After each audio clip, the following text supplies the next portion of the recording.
नमस्कार. श्रीपंत महाराजांचं चरित्र भाग 3. रामाप्पांच्या निधनसमयी त्यांचा एकुलता एक मुलगा बाळकृष्ण हा फक्त 6 महिन्यांचा होता. त्यांच्या अकल्पित निधनानं त्यांचं कुटुंब जानकीबाई यांच्यावर मोठाच दुर्धर प्रसंग आला. पण त्यांनी मोठ्या धैर्यानं प्रपंच चालवून आपला मुलगा बालकृष्ण याचं संगोपन केलं. बालकृष्ण वयात आल्यानंतर त्यानं प्रपंचाचा सर्व भार आपल्या शिरावर घेऊन तो मोठ्या दक्षतेनं आणि हुशारीनं चालवला. बाळकृष्णपंत हे फार कर्तृत्ववान असून त्यांची सांपत्तिक स्थिती सुद्धा चांगली होती.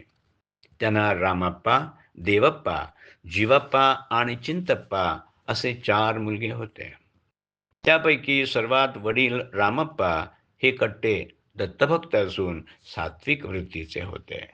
हेच चरित्र नायकांचे वडील होत. मातृघराणं. बेळगाव जिल्ह्यापैकी हुक्केरी तालुक्यात घटप्रभा नदीच्या उत्तर तीरावर दड्डी हा गाव वसलेला असून त्याच्या आसपासचं सृष्टी सौंदर्य फार प्रेक्षणीय आहे. सुमारे 150 वर्षांपूर्वी तिथं अंबाजी रामचंद्र कुलकर्णी नावाचे एक ऋग्वेदी वसिष्ठ गोत्री देशस्थ ब्राह्मण राहत असत. त्यांचं कुलदैवत श्री तुळजाभवानी असून ते दत्त उपासक आणि राम उपासकही होते. ते दड्डी आणि लगतचे 4 गाव मिळून 5 गावांचे वतनदार कुलकर्णी होते.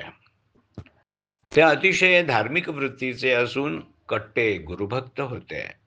तसेच ते फार व्यवहार चतुरही होते. त्यामुळे त्यांचा लौकिक मोठा असून सर्व लोक त्यांना फार मान देत असत. त्यांच्या घराण्यात पिढ्यानपिढ्या श्री दत्तात्रेय, श्रीपाद, श्री वल्लभ आणि नृसिंह सरस्वती यांच्या संबंधी पूज्यभाव आणि श्री गुरुचरित्र ग्रंथाबद्दल श्रद्धाही वसत होती. अंबाजी पंत कट्टे गुरुभक्त होते आणि ते एका पायावर उभं राहून गुरुचरित्राचा सप्ताह करत. त्यांच्या घरातील सर्व मंडळी ईश्वरनिष्ठ, सदाचारी आणि सद्वर्तनी होते.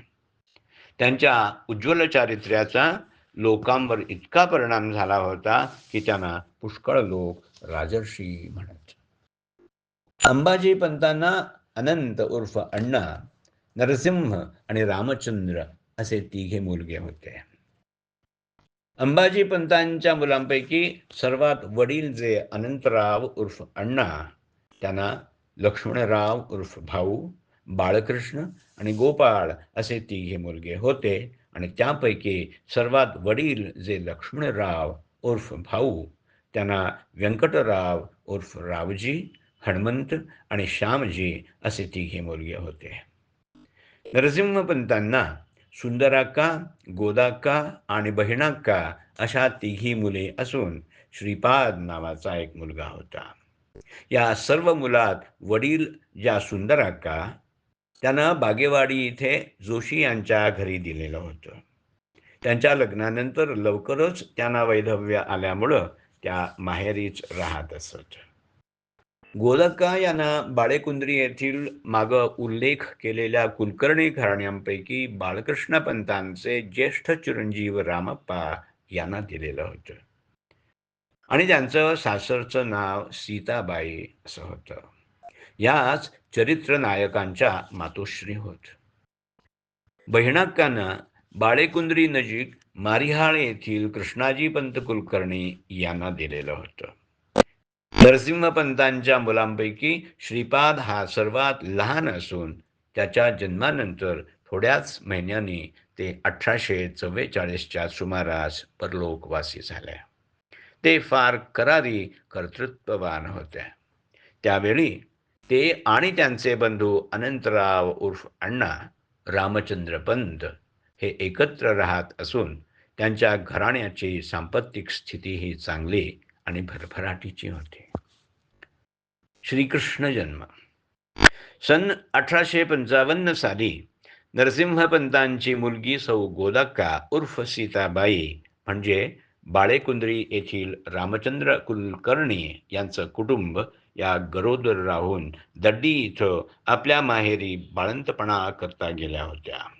त्यावेळी त्यांचा भाऊ श्रीपाद आणि चुलते लक्ष्मणराव उर्फ भाऊ व रामचंद्र पंत हे एकत्र राहत असल्यामुळे त्यांच्या घरात सुमारे 40 ते 50 मनुष्य नांदत होती आणि त्यांचं राहतं घरही फार मोठं होतं आणि त्यांची सुस्थिती असून शेतीचं उत्पन्नही चांगलं होतं आणि गुरंढोरंही पुष्कळ होते. शके 1777 राक्षसनाम संवत्सर श्रावणवद्य अष्टमी सोमवार म्हणजेच 3/9/1855 या दिवशी सुमारे 3 वाजता दुपारच्या वेळी रोहिणी नक्षत्र धनुर्लग्न अशा शुभवेळी अंबाजी पंतांच्या घराच्या मध्यभागात देवघराच्या समोर जिथं ते देवपूजेला बसत असत त्या पवित्र जागी सौ गोदाक्का उर्फ सीताबाई या प्रसूत होऊन पुत्ररत्न झालं आणि त्यांचा हा पहिलाच मुलगा असल्यामुळे सर्वांना फार आनंद झाला. त्याचा जन्म गोकुळाष्टमीच्या दिवशी म्हणजे श्रीकृष्णाच्या जन्मादिवशी झाल्यामुळे त्याचं नाव श्रीकृष्ण असं ठेवलं. नंतर काही दिवसांनी सौ सीताबाई या श्रीकृष्णासह बाळेकुंद्री इथे आपल्या घरी गेल्या. तेव्हा त्याला पाहून सर्वांना फार आनंद झाला आणि विशेषतः त्याची पणजी जानकीबाई यांना तर प्रपौत्र म्हणजे पणतू मुखदर्शन झाल्यामुळे अत्यानंद झाला. क्रमशः लेखक केशव रामचंद्र दिवेकर, वाचक डॉक्टर अमृत राघवेंद्र यार्ती.